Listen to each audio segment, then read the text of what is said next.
Tema 8. El Islam en el siglo XIII y el avance mongol. El Islam en Oriente ante el avance mongol.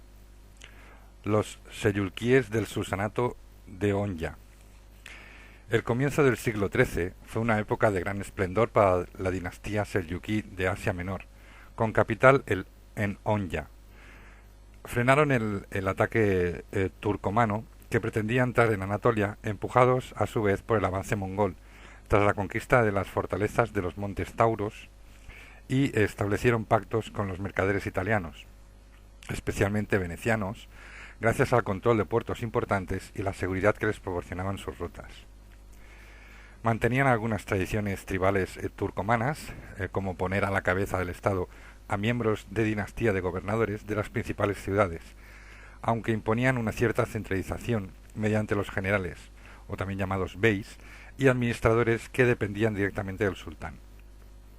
El escaso número de funcionarios cualificados les llevó a recurrir a persas y árabes para las secretarías, por lo que el idioma de la administración fue preferentemente el árabe, mientras que el turco se usaba en la vida diaria. El Estado se regía por la ley islámica o sharia, y la ley bizantina fue adaptada en muchos temas de jurisdicción local.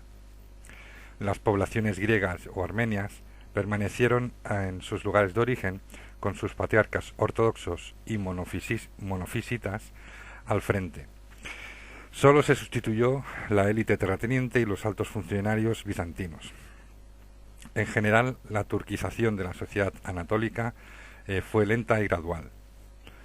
La fiscalidad era parecida a la de los estados musulmanes, excepto en el sistema del Iqta, que estaba menos extendido. Las ciudades eran el centro de la vida social y económica. Existían gremios de artesanos en los que se admitían turcos y no turcos, y comenzaron a surgir las grandes caravasares o albergues en las grandes rutas comerciales que proporcionaban alojamiento seguro y gratuito hasta 3 días en el desierto, situados a un día de ruta entre sí, entre 1200 y 1280.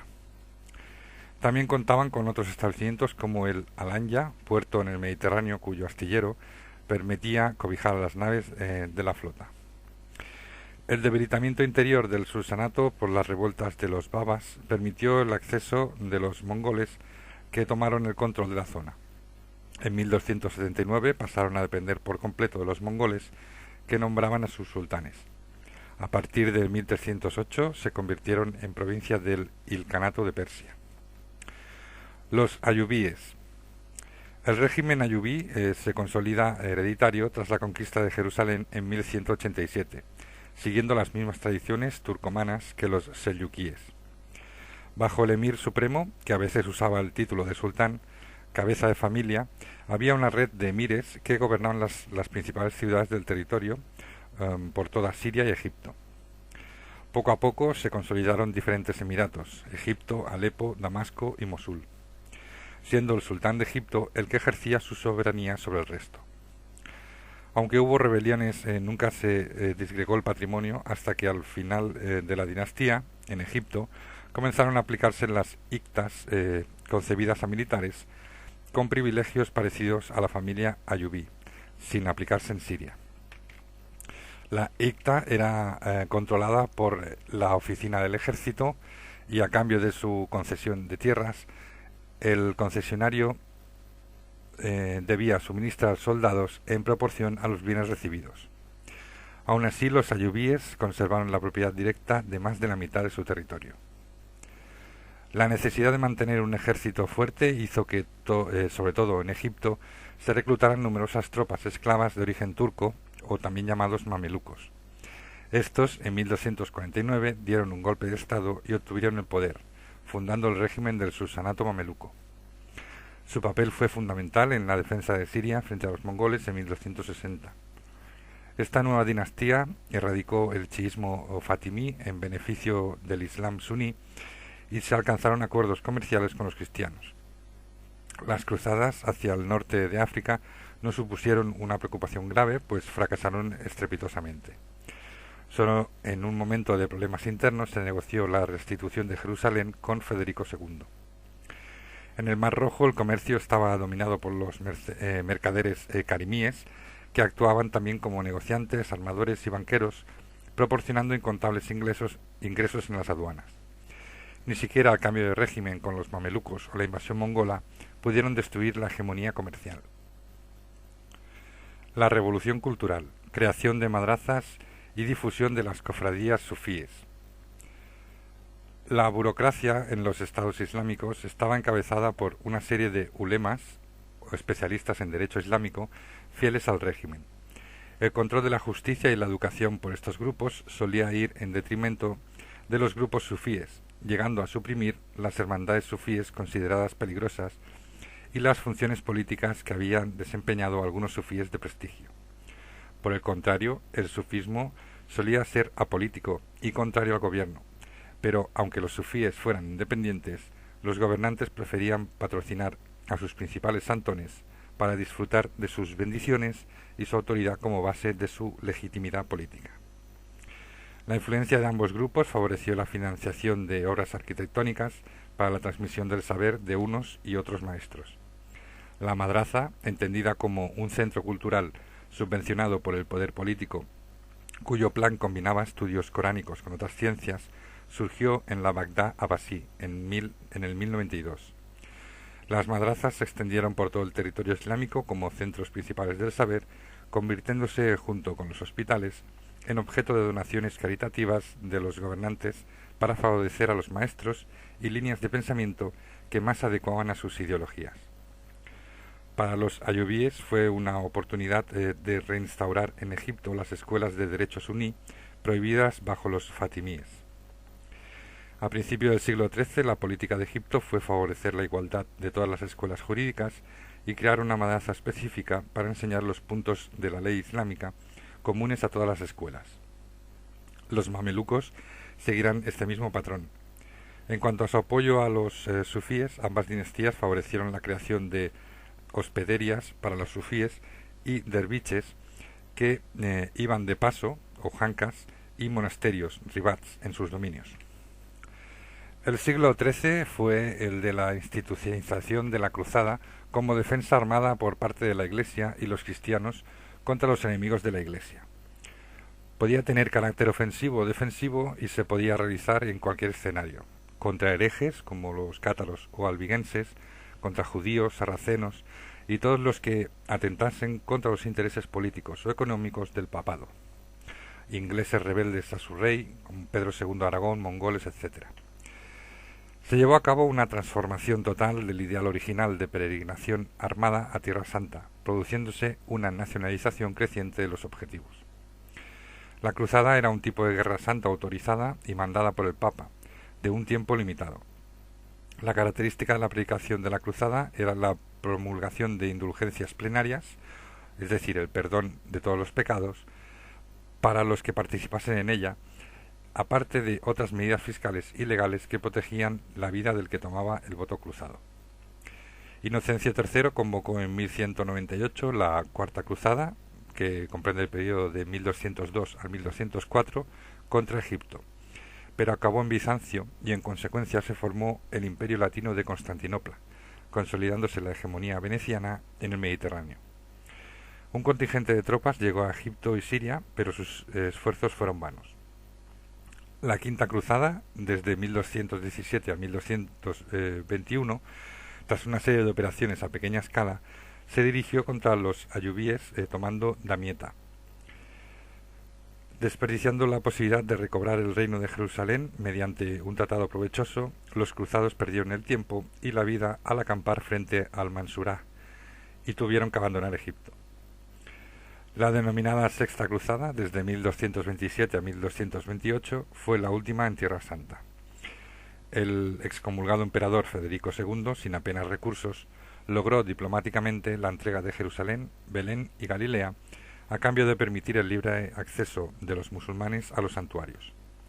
Su intervención en la zona y su matrimonio con Isabel II, reina por derecho de Jerusalén y Chipre, dio lugar a numerosos enfrentamientos con los caballeros afincados en ambos reinos. A la definitiva caída de Jerusalén en 1244 le siguió el desplome del resto de posesiones cristianas, salvo Juan de Acre, que resistió hasta 1291. El Imperio Mongol, La estepa antes de Gengis Khan. Desde mediados del siglo VIII, los turcos yigures controlaban las estepas orientales en Asia Central y se convertían al maniqueísmo, pero tras su caída en el 840 emigraron hacia el sur, hacia el río Tarim, donde fundaron algunos reinos menores que, gracias al pago de tributos a sus vecinos, consiguieron subsistir y crear una compleja cultura. Estos serían utilizados por Gengis Khan para trasladar la lengua mongola a su alfabeto, la administración y la práctica jurídica mongola. A comienzos del siglo X, Mongolia y el norte de China fueron conquistadas por los Kitán, quienes fundaron la dinastía Liao, que gobernó al norte de China.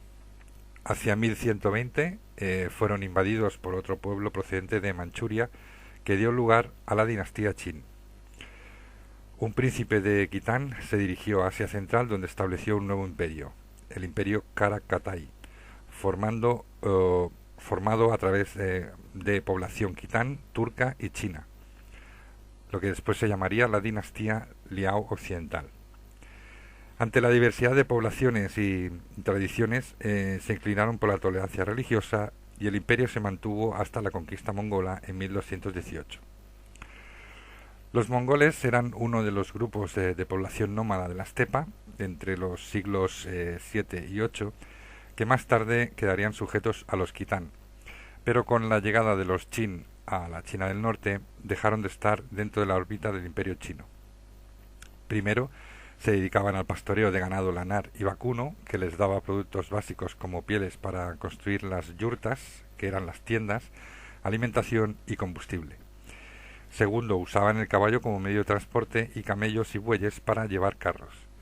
Y tercero, migraban estacionalmente en busca de pastos y practicaban el comercio con grupos sedentarios. Las tribus estaban formadas por clanes subordinados, por derrota militar o por necesidad de protección, y clanes dominantes. Se basaban en una estructura de parentesco, pero también en una institución de libre elección, conocida como hermano jurado o el anda, que unía a jefes y líderes en una relación de sangre entre iguales. El asociado o camarada, o noker, era un vínculo no familiar por el cual un guerrero bien dotado, no de alto rango, podía hacerse un séquito de partidarios. Se practicaba la exogamia, a veces mediante el rapto, y la poligamia, y las mujeres tenían un papel importante en la política, la guerra y sobre todo asuntos del ganado de la familia. Las tribus tenían familias nobles, entre las cuales se elegía al khan o jefe, que hacía de árbitro en las disputas y de comandante supremo en las guerras. Cuando un jefe moría, su sucesor real podía ser el miembro de la familia que hubiese acabado con todos sus rivales, principio muy empleado por los mongoles. Los subordinados ofrecían al khan lo más selecto de sus caballos y mujeres y la obediencia absoluta, solo en tiempos de guerra. Su religión estaba basada en el chamanismo, originado en el culto de los antepasados.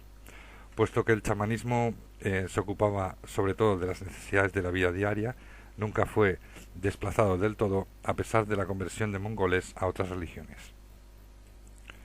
Gengis Khan, del 1167 al 1227, y la expansión de los mongoles. Temujin, el futuro Gengis, quedó huérfano al morir su padre a manos de los tártaros. Tuvo que hacerse a sí mismo y gracias a sus éxitos en pequeñas incursiones consiguió sus propios hombres y se hizo hermano jurado, o anda, de un mongol de sangre noble llamado Yamuksa. Todos pasaron al servicio de Tugril, el khan de los Keraitas, que fue subvencionado por China para ocuparse de los tártaros. Tugril consiguió el título de Onkan, o príncipe en chino, y Temujin un título de menor grado. El ascenso de Temujin vio, primero, la traición de su hermano Yamuksa, segundo, su separación del grupo de guerreros de Tugril, tercero, la masacre de los tártaros en venganza por la muerte de su padre y la de los Merkit por la presunta violación a su mujer, y cuarto, la expansión de su poder sobre las restantes tribus esteparias y a cuyos soldados fue reclutando para su ejército. En 1206, cuando las etnias y tribus de Mongolia habían sido unificadas, se convocó la Gran Asamblea en la que Gengis fue aclamado como Gran Khan. El concepto de imperio mongol proviene de la idea del dominio universal, primero a las poblaciones de las estepas y después extensible al resto del mundo. A partir de entonces se plantearon los nuevos objetivos de los mongoles: China y Persia. China estaba dividida en tres partes, gobernadas de norte a sur por los Qin, principales antagonistas de los mongoles, los Chichia, tangutíos de origen tibetano, y los Xiong, verdadero centro del poder chino. Tras rematar la pacificación de Mongolia, el ejército mongol, apoyado por pueblos fronterizos de los Qin, atacó a los débiles tangutíos que se sometieron fácilmente, y en 1215 cayó Pekín. La necesidad constante de ejércitos para la guerra hace que Gengis se dirija al frente contrario y en 1218 anexionó a los Karaquitai, que lindaban con el territorio que el Shah de Juwarinz acababa de conquistar en Persia, Irak y Afganistán, con capital en Samarcanda. Gengis, tras varios incidentes diplomáticos con el Shah, inició una ofensiva en 1219 con la que tomó Transoxiana y la capital Samarcanda, haciendo huir al Shah. El rechazo al dominio mongol y la muerte de líderes mongoles supuso la masacre de ciudades enteras. Gengis nombró virreyes y dejó a su hijo al frente de las tropas que debían enfrentarse al hijo del Shah. Como los gobernantes chinos no le habían proporcionado las tropas suficientes para la guerra, su siguiente acción iría contra ellos, con éxito, pero en ella encontró la muerte en 1227. El balance final del reinado de Gengis Khan fue la destrucción de China del norte y el genocidio de Juwarinz, donde la agricultura de irrigación se abandonó, con la consiguiente desertización del suelo y la decadencia de sus ciudades. En el resto de Persia se prefirió la sumisión pacífica. La organización del Imperio Mongol. La sucesión no fue siempre pacífica, pero no se tuvo en cuenta a ningún candidato que no perteneciera a la familia de Gengis Khan, ni hubo intentos de establecer una dinastía distinta. El ejército mongol fue uno de los principales artífices de la continuidad del imperio. Primero, su caballería estaba formada por toda la población masculina adulta. Segundo, las fuerzas se organizaban en un sistema decimal. Las etnias enemigas que se incorporaban en el ejército se dividían entre los soldados ya constituidos por unidades de 1000, y así se creó un sistema de fidelidades por encima de las tribus, en la que la Casa Real Mongola concentraba toda la autoridad. Tercero, por encima se creó una guardia imperial formada por los primeros seguidores de Gengis, que con el tiempo desempeñaron tareas en la administración, en altas instancias, y sirvió para formar a hombres de confianza en cargos militares y administrativos lejos de la corte. Y cuarto, el sistema de reparto del botín funcionó al principio hasta que se sustituyó por tropas asalariadas. Gengis Khan dictó sus leyes en 1206, compilándose en la Gran Yasa, un código que marcaría las bases del imperio mongol y que nunca se ha encontrado. Los fragmentos de otra legislación promulgada por Gengis se refieren a la libertad de culto, adiestramiento militar, comunicaciones, atribuciones de los territorios conquistados, etc. Debía existir un corpus de leyes orales consuetudinarias en constante evolución y se recopilaron las declaraciones y máximas de Gengis Khan.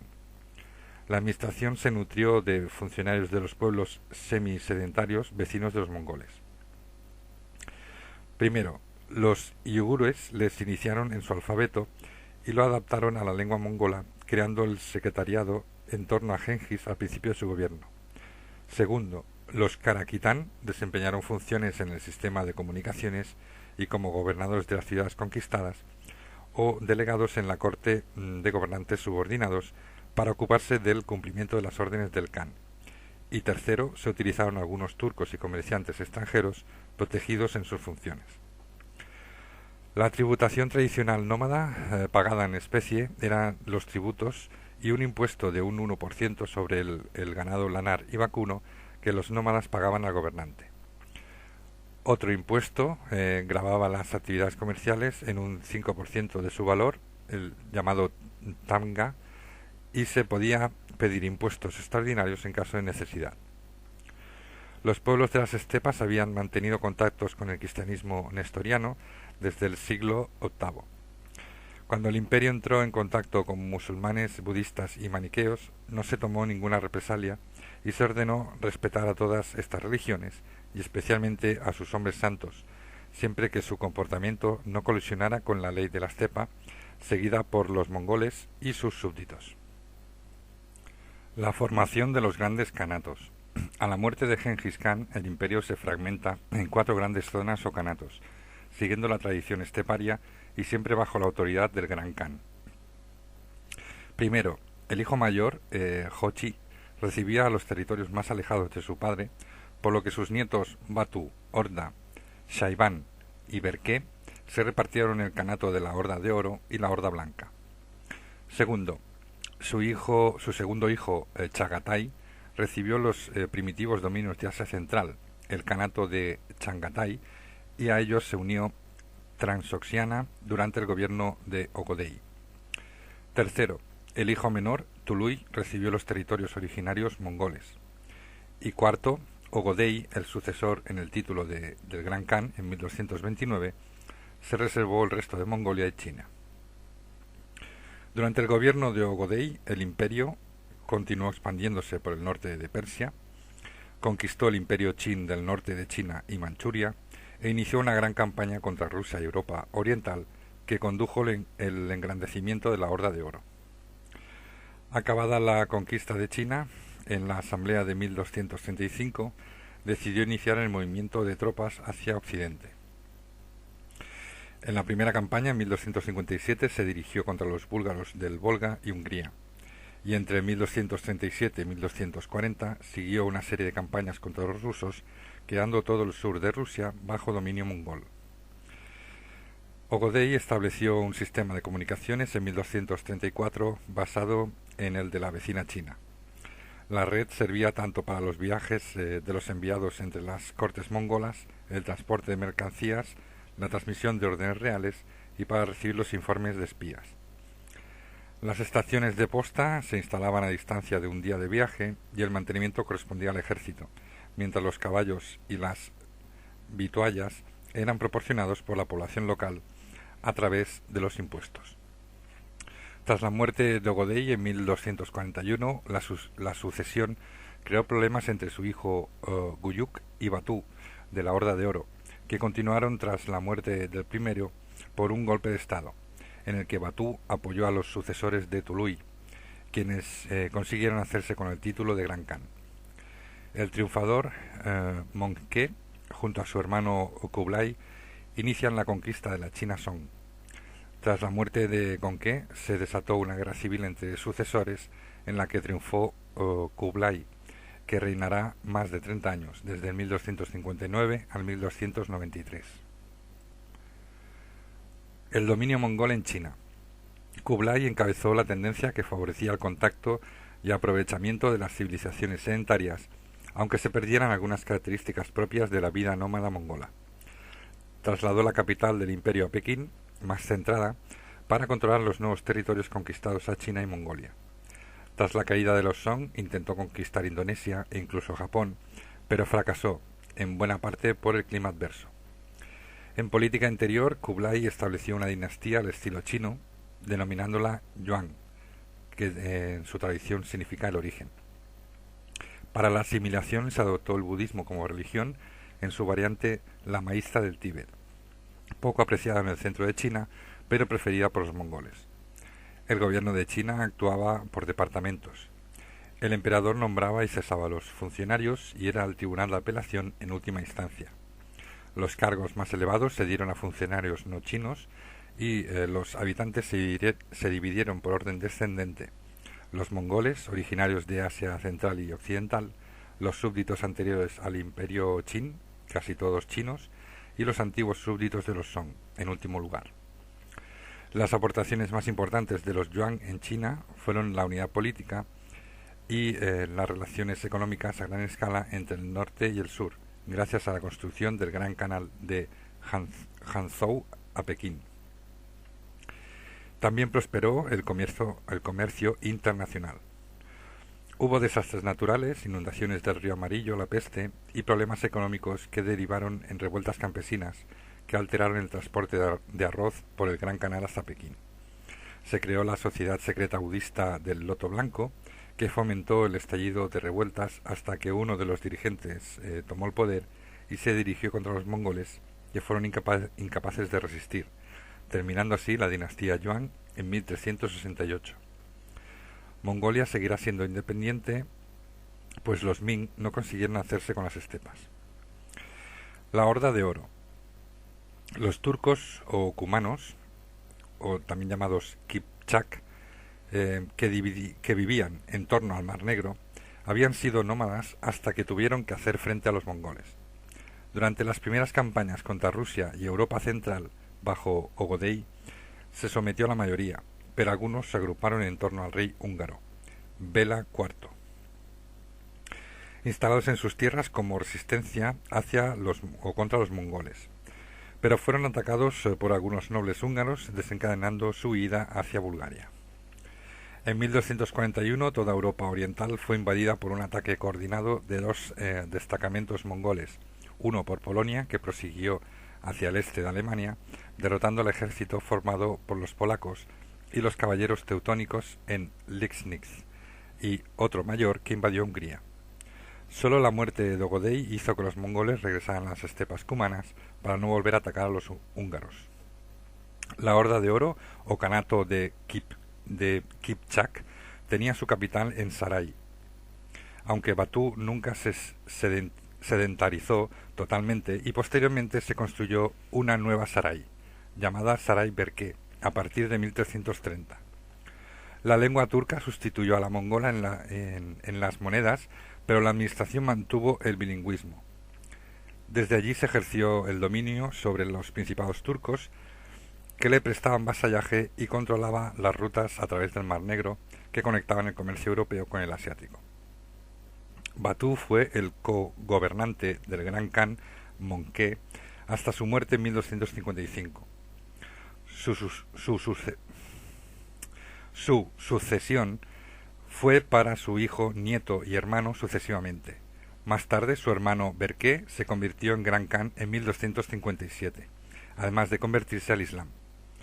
Su reprobación del asesinato del califa abasí por Ulegú, hermano de Möngke, y la intención de conquistar algunas partes de Persia y del Cáucaso para controlar las rutas caravaneras de Azerbaiyán desencadenó la primera guerra entre la Horda de Oro y el Ilkhanato de Persia.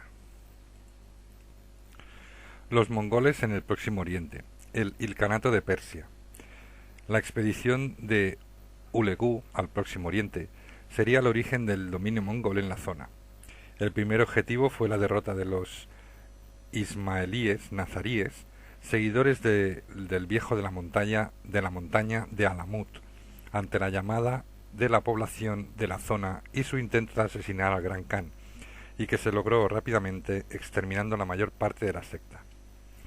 El segundo objetivo era lograr la sumisión del califa abasí para proseguir el avance mongol por Egipto y Siria. Ulegú se dirigió a los dominios califales en 1258, donde tras la rendición de Bagdad y su posterior saqueo y matanza de la población, el califa fue condenado a muerte y ejecutado, terminando así el califato abasí. Acto seguido se dirigió a Siria contra los ayubíes, donde conquistó Alepo y Damasco. Los latinos de Antioquía y Trípoli se rindieron a las autoridades de Acre, que se mantuvieron al margen, dejándoles pasar. La sucesión del Kanato a la muerte de Möngke hizo que Ulegú se retirara a Persia, sacando su ejército de Siria, que fue tomada por los mamelucos en 1261. El dominio del Ilkhanato de Persia por Ulegú y sus sucesores entre 1265 y 1295 fue opresor y pagano, pues se siguió practicando el chamanismo y favoreciendo la extensión del budismo lamaísta hasta la conversión al Islam del Grazan Khan. Aún así, todas las religiones tenían derecho a practicar su culto. La administración en general estaba en manos de los persas. La situación financiera era caótica, lo que originaba una recaudación de impuestos exagerada. Se hundió el comercio con el intento de emitir papel moneda a imitación china. Ghazan eligió ese momento para tomar el poder tras un golpe de Estado junto a otros miembros de la Casa Ulegú. Las reformas de Ghazan salvaron la situación y de entre ellas una fue atar a los campesinos a la tierra y el reparto del Ikta entre las tropas mongolas, que por primera vez se sedentarizaron. Contactos entre Europa y Asia mongola. Si en la etapa anterior los viajes de occidentales tenían como misión los contactos políticos, en el siglo XIII van a primar los intereses comerciales y misioneros. Así tendremos las embajadas de los hermanos Polo entre 1255 y 1269, el propio Marco Polo entre 1271 y 1295, Juan de Montecorvino entre 1291 y 1294, Uderico de Pordenone entre 1318 y 1330. Por otra parte, los franciscanos consideraron que era su deber embarcarse en una misión evangelizadora universal y en ello fueron seguidos por las demás órdenes. Así se dispuso el envío de varios frailes para evangelizar el territorio musulmán, como San Francisco, que viajó a Egipto para intentar convertir al sultán. Pero quizás el destino más novedoso fueron las misiones de los mongoles y tártaros enviadas por el papado entre el siglo XIV y XV. Franciscanos y dominicos llegaron a Asia Central por la ruta de la seda y establecieron casas en China, e incluso Juan de Montecorvino llegó a ser el primer arzobispo de Pekín. El sultanato mameluco de Anatolia a Egipto. Las particularidades de la sucesión de los baríes. Para defenderse de los mongoles, el sultán de Egipto, al-Malik al-Salih, envió a Palestina y Siria contingentes de zuguarizmíes que arrasaron a las poblaciones locales, sobre todo en Jerusalén, donde diezmaron a los cristianos en 1244. Para desembarazarse de ellos recurre a tropas de esclavos turcos del Volga, los mamelucos. Estos no sólo conseguirán vencer a los persas yuguarizmíes, sino también a los cruzados de Luis IX en Damieta en 1249. Al morir el sultán, poco satisfechos con la actitud de su sucesor, dieron un golpe de estado y reconocieron como soberana a la viuda de al-Salih, situando como consejero suyo al emir mameluco Aybak, quien tomaría el título de sultán en 1250. Comenzó así una serie de sultanes mamelucos o bagríes que duraría hasta 1382, cuando los mamelucos de origen circasiano o burguíes les desplazaron hasta la conquista otomana en 1517. Los peligros externos favorecían la consolidación de un régimen militarista como este, pues tanto los cruzados como los mongoles dirigían sus miradas a Egipto e Irak. La derrota de Ulegú en Siria, Ain Yalut, Pozo de Goliat, en 1261, fue un gran éxito para Baibars, que pudo presentarse ante los musulmanes como el salvador del Islam y del califato.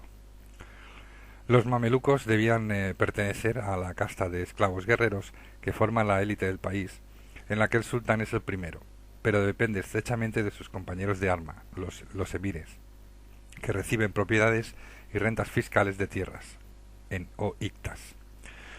Por ellas debían mantener un número de tropas mamelucas que podían ser llamadas en cualquier momento por el sultán. El sultán es el monarca, mientras que el califa abasí, que permanece nominalmente en la corte, desempeña el papel de líder espiritual. Residía en el Cairo, en la ciudadela de Saladino, rodeado por un consejo de jefes de su casa, el de la Cancillería, el emir de las armas, el comandante de la guardia, el emir de las caballerizas y es responsable de la seguridad del sultán. Cuando el sultán salía del Cairo para ir de campaña, dejaba un delegado suyo al frente de las oficinas de administración. Administración y esplendor comercial de Egipto. Las divisiones provinciales del imperio se basaban en las más antiguas, el Bajo Egipto o Delta y el Alto Egipto, que se dividían en 20 provincias, con sus respectivos gobernantes, mientras que en Siria había 6 regencias o lugartenencias, cada una dirigidas por un delegado del sultán, quien a su vez disponía de emires, administradores y gobernadores. Esta época se caracterizó por la vida urbana y el estamento de los ulemas, intermediarios entre los mamelucos, considerados foráneos a la población. Aunque los cristianos y judíos no sufriesen persecuciones en esta época, se produjo un avance en la islamización de Egipto, pues para los sultanes, los nuevos conversos a su vez, el Islam era la forma de homogeneizar y unificar su territorio. Las cruzadas a finales del siglo XIII. A partir de 1250, la invasión mongola de Siria y la caída definitiva de los ayubíes frente a los mamelucos, Baibars I de 1260 a 1277, que había dado un respiro a los estados islámicos, dejaron paso a una situación crítica. Baibars estrechó el cerco a las propiedades cruzadas con la flota por mar y la conquista del castillo de Safed en 1266, como base para sus ataques terrestres al reino de Jerusalén, hasta que poco después destruía Antioquía. Las campañas de Luis IX, o San Luis, tomaron la dirección de Túnez y Egipto, en la séptima cruzada de 1258-1254 y octava cruzada, al 1270, dirigiéndose a Dalmieta y a Mansurak. No solo no consiguió mantener su dominio sobre las ciudades, sino que facilitó el establecimiento del gobierno mameluco en Egipto. La campaña de 1270 terminó con la muerte del propio rey. Mientras los territorios cruzados se mantuvieron en Siria, los mamelucos llegaron a interesantes pactos con las órdenes militares, señores y príncipes de la zona para repartirse las rentas y territorios, siempre con tendencia a apropiarse de los recursos por parte de los mamelucos. Este tipo de particiones transformaron a los cruzados en vasallos y más tarde fueron absorbidos. Finalmente, al-Ashraf Khalil tomaba Acre en 1291, marcando la desaparición de los estados latinos de Oriente, excepto los reinos de Armenia y Chipre. Aparte de las cruzadas oficiales, se produjo una renovación del movimiento cruzado popular, o cruzada de los niños, cruzada de los pastorcillos, etc., que nunca duró más de unos meses, ni llegó a Tierra Santa, pues se volvían antes o a su llegada a los puertos mediterráneos, caracterizándose todas ellas por sus ataques contra los judíos. La reorganización del Islam en Occidente. El ocaso del poder almohade. El ocaso del poder almohade se sitúa en el Magreb a la muerte del califa Abu Yaqub Yusuf en 1199, que había mantenido unidas ambas partes del estrecho. Las cuestiones internas que preocupaban al califa eran, primero, la unidad de los señores almohades, segundo, el respeto a las tribus árabes del Magreb mediante soldadas del califa y a los mercenarios kurdos y turcos sin concesiones territoriales, y tercero, el estado de las fronteras en Al-Ándalus amenazadas permanentemente. Pero los problemas más graves eran externos, como la amenaza de los Banu Ganilla en Baleares y Friquilla, que se solucionó con las campañas emprendidas contra las islas y la conquista de Mallorca en 1203. Sin embargo, a partir de 1209, el frente peninsular volvió a abrirse. Dos acontecimientos coetáneos agravaron la situación ya precaria del califato. La revuelta en Túnez en los últimos años del siglo XII y la derrota ante las tropas cristianas en Navas de Tolosa en 1212.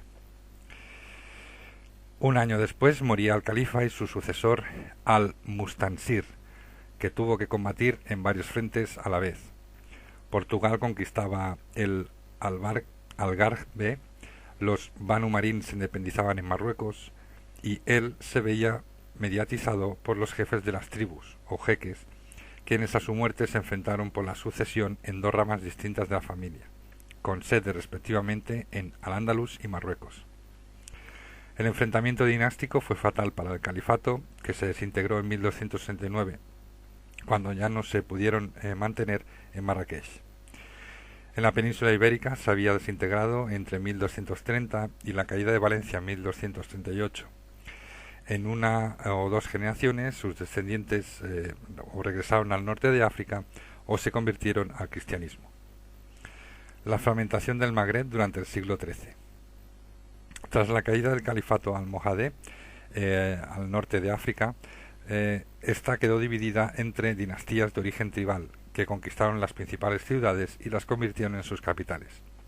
Los regímenes que se instalaron se alejaron del concepto de un estado califal, aunque mantuvieron algunas de las instituciones y formas de gobierno de sus predecesores. Primero, el recurso de tropas mercenarias. Segundo, la dependencia de las coaliciones de tribus. Tercero, la burocracia reducida. Cuarto, la expansión del sufismo en el ámbito rural. Y quinto, el recurso a estos y a los ulemas para legitimar la dinastía.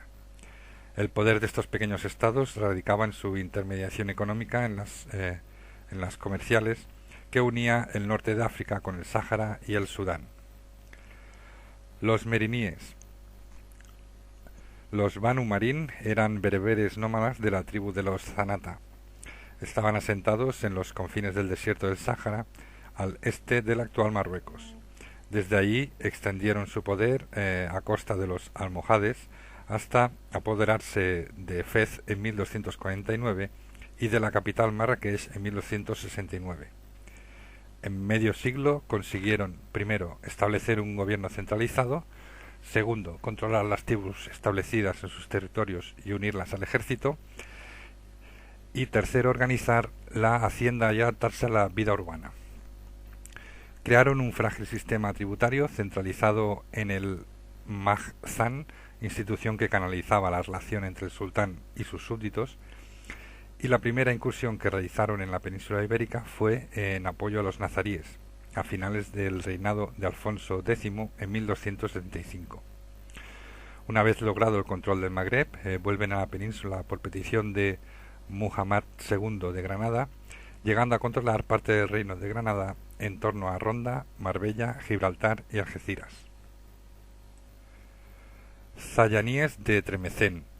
Los Banu Zayán son también parte de la tribu de los Zanata de las altas llanuras de la región de Orán, que extendieron su dominio por el Magreb central con capital en Tremecén, desde el siglo XIII hasta el XIV.